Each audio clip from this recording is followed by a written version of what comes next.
क्या क्या उनकी दुर्दशा और क्या क्या सजाएं मिलती है, जरा सा उसको सुन लीजिए थोड़ा सा, कि जो उन्होंने देखा, देखने वाले इसको बताते हैं, बगैर देखने वाले नहीं, क्योंकि यह मृतलोक में नरक तो नहीं है, वो तो जब शरीर छूट जाएगा तो उसके बाद वो तो दूसरी जगह, अगर नरक भी देख लो वैसे बाहर से पूछता लोग इलाज भी करें कि भाई रोको इनको बंद करो, इसकी जरूरत नहीं है, लेकिन वहां तो कोई राजा रैयत, कोई तीर तलवार, कोई गोले बारूद, ये तो वहां जा नहीं सकते, ऐसी जगह उन्होंने बना।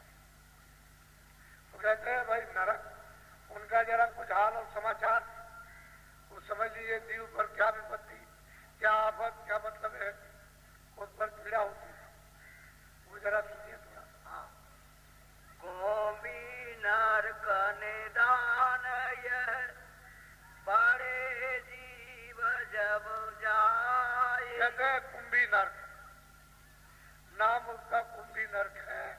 कहते हैं कुकर्मी जीव जब वहां जाकर उसमें डाल दिए जाते हैं कुंभी नरक, उसमें वो बड़ा दुखदाई है, वो तो समुद्र समझ लीजिए, उसमें फेंक देते हैं।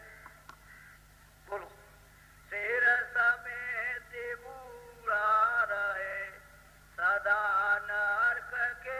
कहते हैं कि नीचे से लेकर ऊपर तक वो लिंग शरीर उसका नरक में डूबा रहता है, पूरा का पूरा उसी कुंभी नरक। वो तो बड़ा सड़ा गला मवाद, दुर्गंध इतनी, पेशाब टट्टी में भी दुर्गंध किसी और सड़क में भी इतनी दुर्गंध नहीं है, ऐसा वो दुर्गंध का समुद्र है कुंभी नरक। उसमें डाल दिया बस, सिर के समय उसमें। अब सुनिए उसकी हालत को जरा, जो गोस्वामी जी महाराज देखते हैं वो बता रहे हैं। बोलो, जब ही नरक सिर ऊपर काढ़े, जब ऊपर जम ऊपर जूती। कहते हैं कि कभी कभी जब वो सिर उसे कुंभी नरक से ऊपर काटता है तो ऊपर जमे और जो जूतियां मारी ऊपर से बाहर सिर नहीं निकाल सकता, सांस नहीं आती, ये आपत। जैसे किसी को दमा हो जाता है तो उसको कितनी तकलीफ होती है ऊपर नीचे, किस तरह से सांस करता है वो वही जानता है उस तकलीफ को। तो कुंभी नरक सांस नहीं लेने देगा। कहते हैं ऊपर जब सिर निकाला सांस लेने के लिए तो मारी जूतियां उसने, तो नीचे डूबा रहे इसी नरक के बाद, ये बाहर नहीं, इसी में पड़े रहो सड़ो कर। ये है दंड, सजा है, ये मिल जाएंगे। तुम मार लो, अभी लाखों करोड़ों जीवों को मार डालो, ऐसे कत्लेआम कर दो, लेकिन ये सजा बड़े बड़े बादशाह, बड़े बड़े राजा धनीमानी बड़े मार लग रहे, मारे जा रहे, चिल्ला रहे। जब ऊपर से निकालते हैं तो चीख मारते हैं जोरों की, तो मार के नीचे डुबा देते, हर वक्त तैयार खड़े रहते, जरा भी सिर निकालने नहीं देते। बोलो, डूबा रहे नरक के माही, सिर काढ़े जम मारे। सब कहते तो डूबा रहो इसी नरक में, सड़क में, और जब कभी तूने सिर अगर काढ़ा ऊपर तो वह जुतिया पड़े, क्या करेगा जीव, क्या करेगा, यह हालत है। तो यही सूरत है, इन कर्मों के वशीभूत होकर, यही मन है, यही बुद्धि है, यही चित्त, यही प्राण है, सब चीजें यही रहती है, यही काम है, यही क्रोध है, यही लोभ, यही रजोगुण, तमोगुण, सतोगुण, ये उस लिंग शरीर में ये सब चीजें। अब वो जीवात्मा कर्मों का फल को चिल्लाती है। अब आप सुने दांत फरियाद नहीं, कोई दांत फरियाद नहीं, चिल्लाते, पता नहीं कब ये सजा पूरी होगी, कितने युग बीतेंगे, सतयुग बीत जाएगा, त्रेता बीत जाएगा, द्वापर, कितने बीत जाएंगे, तब भी वहां से निकलकर अवसर नहीं मिले इधर आप। वो तो बहुत सदियों और मुद्दतों के लिए हो गया, आप इसको समझते। और ऐसे जीवों का कत्लेआम करना, जरा भी हृदय में दया नहीं, सोच नहीं, विचार नहीं कि भाई हम कर रहे हैं, हमको इंसानी जामा मनुष्य शरीर मिला है तो हमको अच्छे काम के लिए मिला कि ये रूहों पर जुल्म और जालिम इसके लिए मिला, हत्या करने के लिए। तो फिर उसके बाद तो जो वहां हो रहा है वो सब साधक देखते हैं, जो उधर जाते हैं उस सबको दिखाई देता है, क्योंकि वो तो पहले ये पता लगाएंगे कि किधर है, वो सब देखते हैं। तो वो सब स्थिति यानी जो कर्मों की है और जो शुभ अशुभ का फल मिलता है उसको सब जानते हैं, और सबने वर्णन किया, सब साधु जितने महापुरुष आए उन्होंने वर्णन किया, साधु ने सबने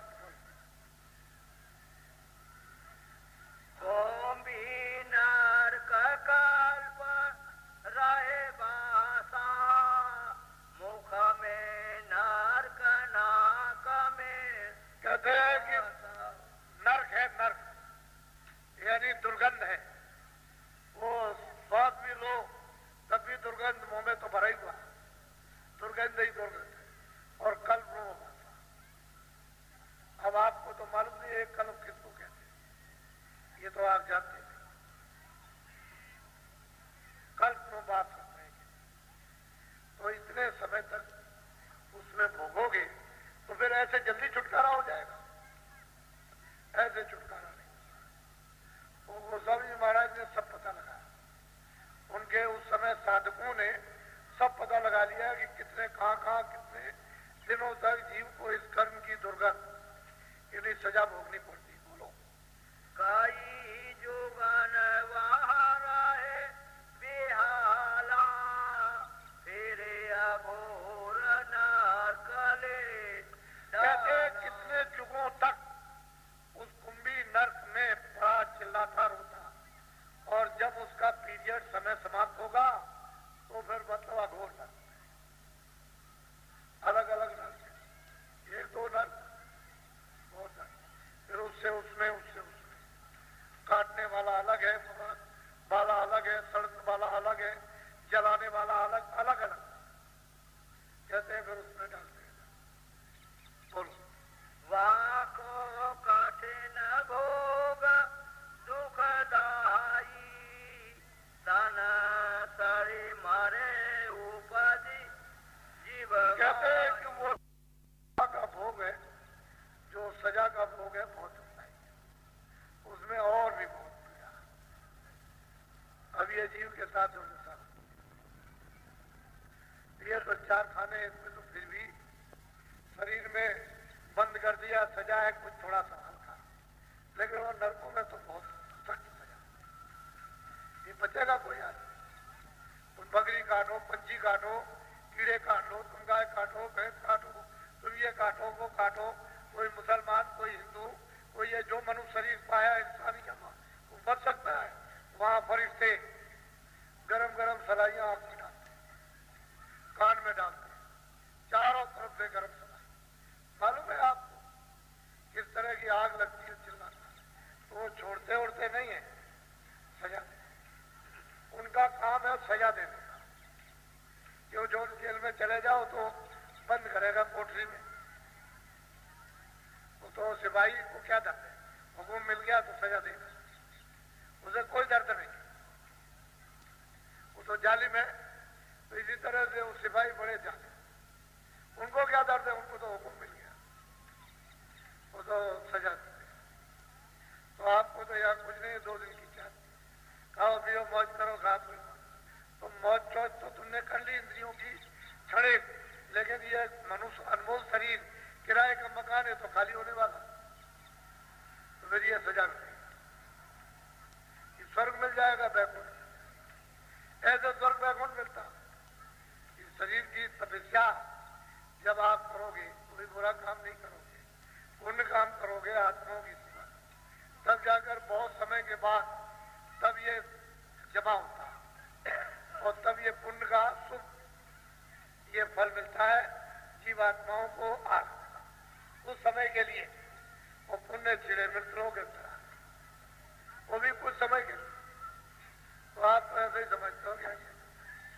बोलो पापी जीव अधम है सोई, कर्म भोग कहते हैं जीव पापी है, अधम है, ये मनुष्य नहीं है, इंसान नहीं, ये हैवान है, ये जानवर है, इसके पास बुद्धि नहीं है, ये पाप करता है और फिर अधोगति को और कर्मों के वशीभूत होकर के अब भोग रहा, अब रो रहा, अब चिल्ला रहा आपको।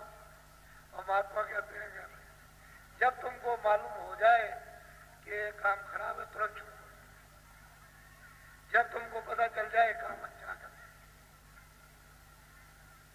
अब खेती का काम, दुकान का है तो शरीर पोषण के लिए, दफ्तर का काम, सामान ले आओ, कपड़ा है, खाना है, पानी है, ये छाया में रहना, और कभी अगर ये बीमार पड़े तो इसको दवा दे, ये तो काम करो। लेकिन तुम क्यों ऐसे बोझे लाते हो गुनाहों के, इन पापों के बोझे लाते हो? तो फिर यह है कि जब पाप खड़ा मर जाता है तो फिर तो फूटेगा, तो ऐसा नाश इधर भी होगा और उधर तो जीवात्माओं की ये हालत होगी, ये दुर्दशा। ऐसा मत करो। जब मालूम हो गया कि बुरा काम छोड़ो, जब तक किया उसी की माफी करा लो, यही प्रार्थना करो, आंसू गिराओ कि जो हमने किया, हमने बुरा काम, हमारा माफ क्षमा कर दिया जाए, हम नहीं करेंगे, अच्छा काम करेंगे। अरे तो खाना कपड़े तो मिलेंगे, वो तो आपके बाद में उतना है ही, वो उसके लिए आप ना, आप जो आपके बाद में हो तो खाना, कपड़ा, रहने को सब चीज आपको मिलेगी, लेकिन आपको विश्वास नहीं। उसने प्रारब्ध बनाकर ये सब सामान पिटारी में रख दिया, स्वास्थ्य मिलेगा तो आप उसका विश्वास नहीं करते। फिर महात्मा आकर के समझाते हैं कि भाई सब चीज तुमको मिलेगी, तुम कर्म अच्छा करो, सब चीज मिल जाएगी तुमको जो तुम्हारे भाग में, तो विश्वास महात्मा पर, न धर्म पुस्तकों पर, न लग जाते हो बुरे काम में, तो ये सजा बचने वाला कोई नहीं।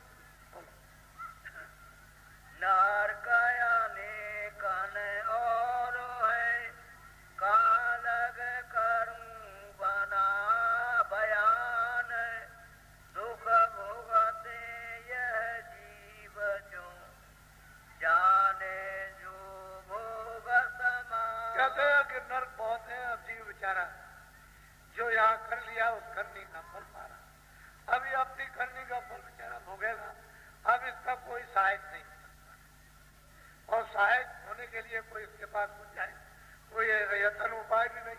अब क्या, अब तो भोग ही भोग कर तभी आ सकता है।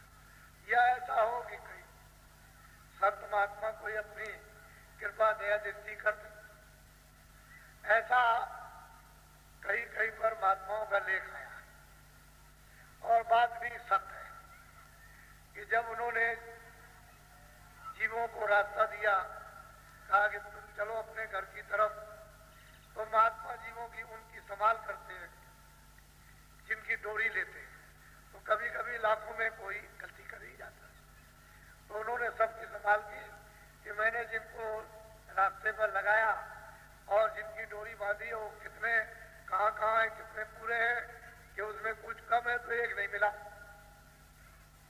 तो नानक जी ने उसको सब जगह ढूंढा, इधर कहीं भी नहीं मिला, न स्वर्ग में लगा, न खंड में, न ब्रह्मांड में, उन लोगों में भी कहीं नहीं मिला, यहाँ भी कहीं। तो उन्होंने देखा कि जरा चलो जरा देखें, तो वहां नरकों में देखा तो वहां पड़ा, भोग रहा था, चिल्ला रहा था, तो वहां गए, उन्होंने कहा भाई तुमने ये काम क्यों किया, क्या कर रो रहा था, तो कह लगे अच्छा चल तुझे ले चले, कह लगे अब तो मुझे यही रहने दीजिए, नहीं ये जो और रो रहे चिल्ला रहे तो इनमें भी दया कर दीजिए। तो नानक जाए अंगूठा बोरा और सब जीवन का दिया निकला, वो फिर वहां गए, उन्होंने जाकर के अपने चरणों को रखा, तो वहां जितने भी जीव थे उनको सुझाया। ये तो जरूर है, तो महात्मा समर्थ होते, उनके पास सर्वशक्ति होती, उनके उसमें तो कोई दखलंदाजी क्यों, दया कर, बात तो सत्य है, क्यों सब कुछ कर सकते, लेकिन अब जीव को ये गलती क्यों करती, उसे माफ कराना चाहिए कि जो मुझसे बोलो गलतियां हो गई अनजान में, जल्दी से हम माफी क्षमा याचना करा लें, अभी अच्छा, तो वो काम करना चाहिए कि आप इसमें लग गए इन सब चीजों, तो मनुष्य शरीर फिर बार बार काम मिलने वाला, कितने युग कल भी जाते नहीं, सतयुग द्वापर में कितने अनगिनत दिन बीत जाएंगे तब भी नहीं मिलेंगे। ये मनुष्य तो ऐसा काम मत करो। बड़े सौभाग्य से यह अमूलक धन जो प्राप्त कर लिया है आपकी बार तुम इस जीवात्मा को मनुष्य मंदिर में जगाओ। ठहर जाओ जरा दूसरा थोड़ा सुनिए। सुबह बताया था कि वो निरंजन भगवान ईश्वर घाट और खुदा वो सैदल कमल पर बैठे हुए, उसी को हिंदू ईश्वर कहते हैं, मुसलमान उनको खुदा कहते हैं और ईसाई उनको घाट कहते हैं। अपने स्थान पर बैठे हुए हैं और ये तीन लोगों के मालिक हैं। इस आकाश के कितने लाख यानी मील योजन ऊपर वो वहां पर बैठ करके और ये सब उनका विस्तार है। और जिस रास्ते से जीव को ले आए वो घटका और संघ की आवाज से उतार करके उस भंडार को जब इधर आया तो नीचे इस आवाज उतार करके ले आए। तो सुबह आपको बताया था कि भाई कैसे तुम उसका ध्यान करोगे और किस पर कहाँ तुम आओगे। तो दोनों नेत्रों के बीचों बीच में वो तिल है। तिल पर तुम अपनी दृष्टि को जमाओ, मन को, बुद्धि को, चित्त को रोक करके, ताकि उस तिल पर दरवाजा खुल जाए। खुल जाए तो दृष्टि खुल जाए, आंख, तीसरी आंख खुल जाए, तीसरा नेत्र। जब नेत्र खुलेगा तभी आपको दिखाई देना शुरू हो जाएगा और जितनी भी गंदगी है वो सब शुद्धि और सफाई होगी। क्योंकि कूड़े कचरे को जब तुम्हारे पास औजार रहेगा साफ करने का तो उससे भी साफ कर लोगे, और औजार नहीं रहेगा तो दृष्टि में सब तरह का औजार सफाई कर देगा। तो उस कूड़े कचरे को पूरा जो आकाश में जमा उसको साफ कर लेती है। गुरु तो जुक्ति देते ही, गुरु तो मदद करते ही हैं, कूड़ा कचरा सब साफ। जब सफाई हो जाती है तो अरे मन बुद्धि चित्त को और अंतःकरण को निर्मल साफ शुद्ध कर लो तो मालिक आकर के इसमें बैठ जाएगा। अबे तभी तो सिंहासन पर उसका दर्शन होगा। सिंहासन को साफ नहीं रखोगे बैठेगा किस पर, उसमें दिखाई देगा। तो कहते हैं जैसे मंदिर यानी मंदिर के अंदर एक दीपक जलता और सब में दिखाई दे रहा, ऐसे ही जो धो तो दिया वो दिखाई देता है साफ। वो तो तीन लोग का मालिक है, वो ऐसा थोड़ी है अंधेरे में बैठा हुआ बिल्कुल हक उजाले में बैठा। और इतना बड़ा उसका मतलब है, सूक्ष्म लोग है, लिंग लोग है, सब है। तो यहाँ का भार तो उन्होंने ब्रह्मा विष्णु महादेव को दे दिया कि तुम इन सब का इंतजाम करो यहाँ का, और ऊपर का अपने हाथ में रखा, ऊपर का भार इस तरह से सैदल कमल में बैठे। अब वो कहते हैं कि भाई इसके ऊपर क्या है, और भी कुछ ऊपर है, यानी ईश्वर के ऊपर में निरंजन भगवान के ऊपर। यही निरंजन भगवान है जिन्होंने कौशल्या की गोद में राम को भेजा, इन्होंने ही मोहम्मद को भेजा, इन्होंने ईसा मसीह, इन्होंने बौद्ध और महावीर को इन्होंने भेजा था काम के लिए। ऊपर में जो है ऊपर तो कहते हैं जरा उसका भी थोड़ा संकेत सुन लो, बोलो। अब चलो सजनी दूसर धाम, निरखो प्रकृति गुरु का। कहते हैं कि ऊपर में दूसरा धाम, दूसरा स्थान। अरे भाई तुम अपने सज करके शील क्षमा को विरह विवेक सखियों को साथ लेकर के हे सूरज तू चल, वहां गुरु का मुकाम है, वहां ब्रह्म भी है और गुरु भी है। गुरु ब्रह्म का भी दर्शन होगा, गुरु का भी दर्शन होगा। गुरु मूर्त वहां पर दिखाई देगी, सच्ची मूर्त। तू चल वहां दूसरे मुकाम की तरफ, दूसरे स्थान की तरफ। बहुत प्यार से समझाते। जब तुमने पहला स्थान तय कर लिया और ईश्वर का दर्शन कर लिया तो चल ऊपर। अब शील क्षमा तो रोज विरह विवेक सूरत की सखियों को साथ ले गए। अब ये सब छूट गया झगड़ा, यदि स्थूल है ये 5 तत्वों का और लिंग ये भी छूट गया। अब वो सूक्ष्म है, शब्द स्पर्श रूप रस गंध और मन बुद्धि चित्त और अहंकार। तो कहते हैं अब तू सखियों को साथ ले।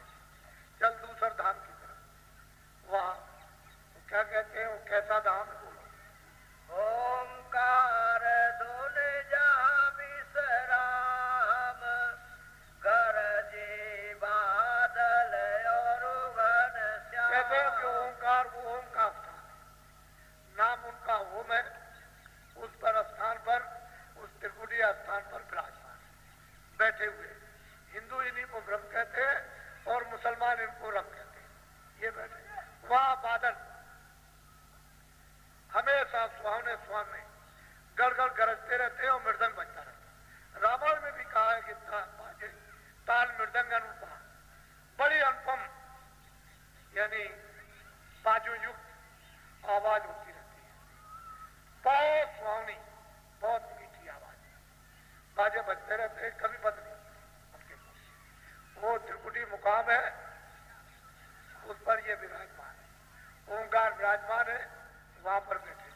चल तू सजनी, चल मैं तुमको भी दर्शन कराऊं तुझे, वहां गुरु का मुकाम है, चल वहां जल्दी से।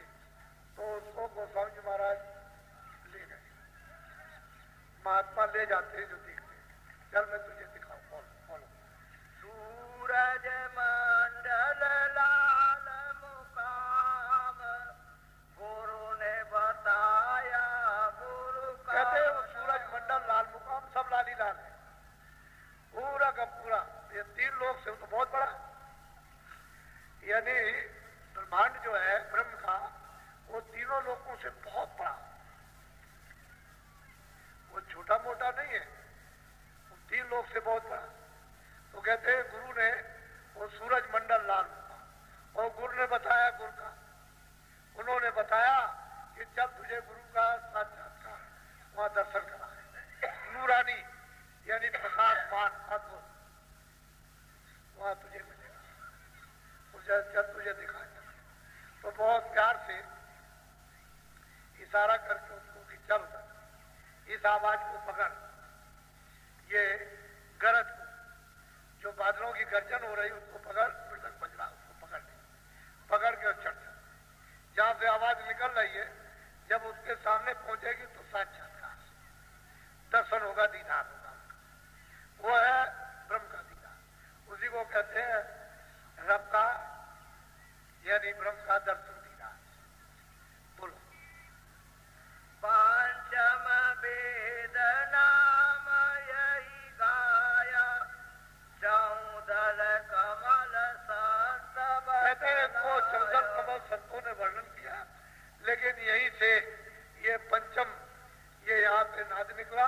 तो इनकी आकाशवाणी अलग है, वेद वाणी निर्जन भगवान की ब्रह्म की अलग है। ये यहाँ कारण बीज है, शब्द स्पर्श रस रूप रस का, ये 5 तत्वों की मार्गता है। बाकी और कोई मसाला वहां नहीं है, न मन है, न बुद्धि है, न चित्त है, न एकांत, न वहां पर रजोगुण है, न तमोगुण है, न वहां पर इंद्रियां है, न इस तरह का ये जल पृथ्वी अग्नि वायु का कोई मसाला ये नहीं है। शब्द स्पर्श रूप रस है, बस इसी एक कारण मसाला है। ये यहीं से शुरुआत हुई। ये जीवात्मा ने इसी ब्रह्म स्थान से ही कपड़ा पहना, फिर नीचे आया तो वो सूक्ष्म कपड़ा, वहां तो कारण पहन लिया, फिर नीचे आया सूक्ष्म, तो एक आवाज को छोड़ के दूसरी आवाज पकड़ ली, उसको पकड़ लिया, फिर इधर आया तो नीचे उतार लिया, लिंग कपड़ा पहन, फिर यहाँ से और नीचे आवाज को काट दिया, बस आवाज से अलग कर दिया, घंटे संघ की आवाज से जब अलग किया तो इस 5 कपड़े में इसमें डाल दिया। अब क्या करें जी बात, जब तक कि उसे नाम का आधार न मिले तो ऊपर जा नहीं सकते, दूसरा कोई चढ़ने का कोई रास्ता नहीं कि ऐसे छलांग मार के चले जाएंगे, वो तो नाम ही उसकी सड़क है, ले जाने ले आने का नाम ही आधार है। शब्द, आवाज, बाजा, देवबाड़ी, कलमा और आयते, दूसरा और कोई रास्ता है। अब ये रास्ता बिना महात्मा फकीर के कोई जानता भी नहीं कि भाई किस तरह से इनको नाम से जोड़ के जीवों को ऊपर ले जाया जाएगा, तो जो जानता होगा वो ले जाएगा। ऐसे कहते हैं कि वहां लाल मुकाम है, वो ब्रह्म का स्थान है, रब का, वहां वो बैठे हुए हैं। बोलो सोरते चारी और खोला द्वारा,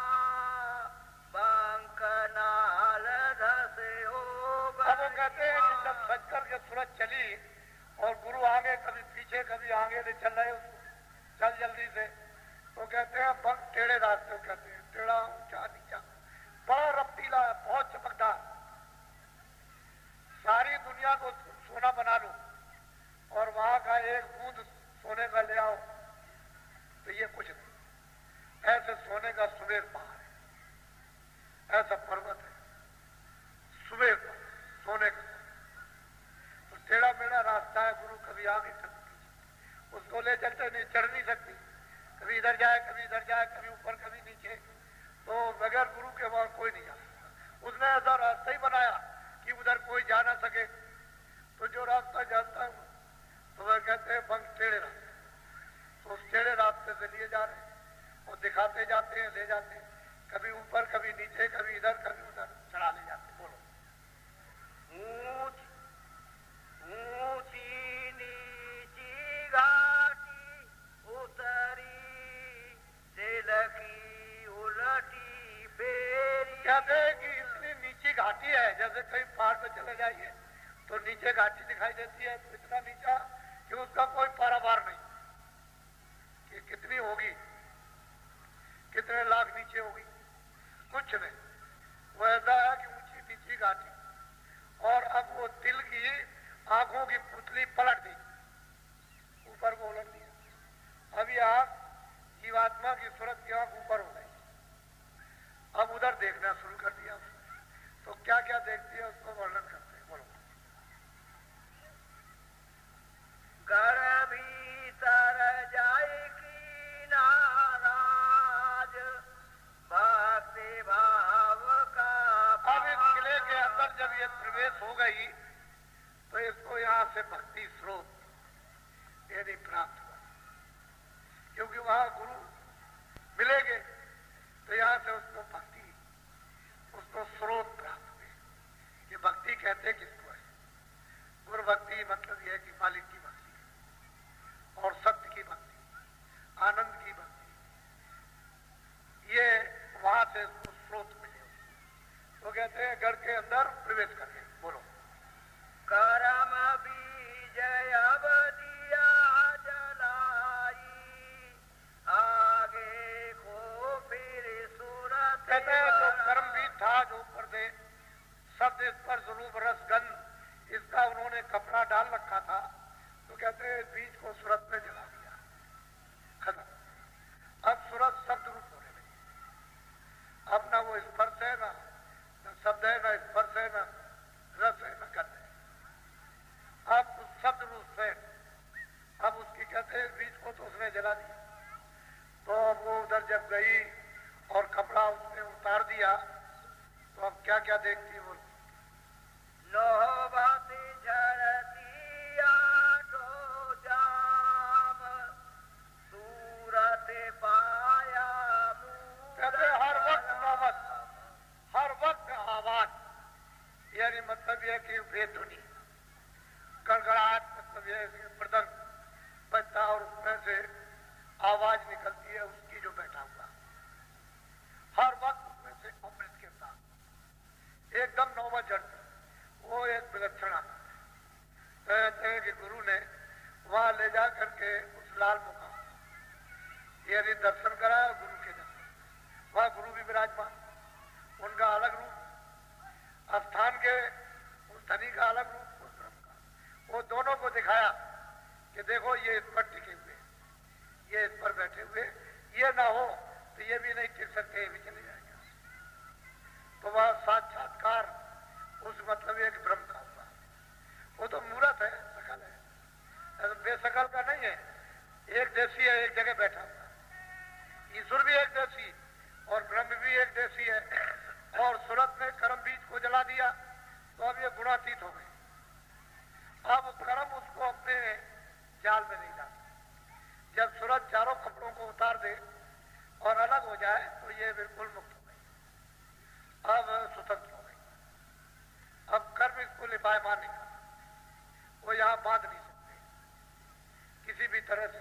वो क्षणों में दूसरों का लेगी जला देगी, क्योंकि कपड़े से परे चली गई। जब तक कपड़ा नहीं उतरेगा तब तक तो बंधन में रहेगी। तो कर्म बीज को खत्म कर दिया, जला दिया। कब जलाया? जब गुरु का साक्षात्कार हुआ तो जल गया। और ये त्रिकुटी में ब्रह्म साक्षात्कार वहां होता है, बस कर्म बीज जल जाता है। सूरज जब कर्म बीज को जलाया तो सब होता है। ये इसमें रचना करने की सर्वशक्ति प्राप्त हो गई, हर तरह की रचना कर सकती है। और प्रकाश इसमें कितना है ये लिखा नहीं जा सकता। ये घास पर सूरज ऐसे हर घास के पत्ते पर लगा दिए जाए तो ये सारे विश्व में तो उसका प्रकाश अकेला और सब उसका प्रकाश, किनका प्रकाश उसमें छुप जाएगा। इतना सूरत में प्रकाश है, इतनी रोशनी है। जो ये दोनों आंखों के पीछे बैठी हुई है, इतना इसका प्रकाश। लेकिन इतनी दूर आकर ये यहाँ पर मिलोनी में मिल गई, इसका अस्तित्व बूंद रूप में खत्म हो जाए। यहाँ बूंद रूप है और वहां वो दरिया हो जाती। समुद्र तो अभी दूर है, जब समुद्र में मिलेगी तो फिर इस सूरत का क्या वार पार। अभी तो मतलब इसका दरिया है। बोलो। महाकाल और पुरम बखाना उत्पत्ति बीजाया। कहते हैं कि भाई काल जो सजा देता है कर्म की वो ये, उसका उत्पत्ति और प्रलय का यही बीज है। अगर इसको नाश कर दे तो बगैर संतों के उधर कौन ले जाएगा? कैसे नाश नहीं कर दे? जो आता जाता होगा तभी तो वो उधर कहते हैं कि उत्पत्ति और प्रलय का ये कारण बीज है। अब लोगों को मालूम नहीं, वेदों में कुछ इशारा तो आया है लेकिन अभी उनको पता नहीं, क्योंकि साधना तो उन्होंने की नहीं। पहुंचे तो है ना, उसका उत्पत्ति और प्रलय का यही बीज है। अगर इसको नाश कर दे तो बगैर संतों के उधर कौन ले जाएगा? कैसे नाश नहीं कर देगा? जो आता जाता होगा तभी तो वो उधर कहते हैं कि उत्पत्ति और प्रलय का ये कारण बीज है। अब लोगों को मालूम नहीं, वेदों में कुछ इशारा तो आया है लेकिन अभी उनको पता नहीं, क्योंकि साधना तो उन्होंने की नहीं। पहुंचे तो है नहीं, लिखा हुआ है तो समझा नहीं। अब उसको कैसे पा सकते हैं जब तक कोई मिले, कोई योगी मिल जाए, योग कराए, तभी मतलब है कि इसको प्राप्त हो सकता है। तो योगी कहाँ मिले आज के युग? सूरज चाँद अनेकन देखे तारा मंडल बहु। अब वो कहते हैं हमने वहां देखा क्या क्या, जब इसने वो कर्म भी जला दिया और ये निवृत्त हो गई बंधन से, तो कहते हैं अरे वो सूरज अनगिनत, कोई गिन नहीं सकता वहां कितने दिन भी खड़ा हो। इतने सूरजों के मंडल और तारों के मंडल विविध बात के, एक बात के नहीं, एक मतलब रंग के नहीं है, अद्भुत अद्भुत रंग। ऐसे रंग दिया नहीं, ऐसे ऐसे रंगों से हमने अपनी आंखों से यानी सूरज मंडल और मतलब तारागण मंडलों को देखा वहां ये। लेकिन जब तक कर्म बीज न जलाया जाए तब तक जीवों को उठने का छुटकारा, तब तक वो नकद बंदी है, उसके अंदर रहो, उधर नहीं जा सकते। ये है कहते हैं कि दूसरा ये मुखा, दूसरा मुखा। इसके आगे फिर पार ब्रह्म का तीसरा मुखा, पार ब्रह्म का फिर तीसरा मुखा। उसमें क्या क्या चीज मिलेगी वो आपको कल बताया जाएगा। ये है दूसरा मुखा, ये ब्रह्म का स्थान है जिसको नम कहते हैं।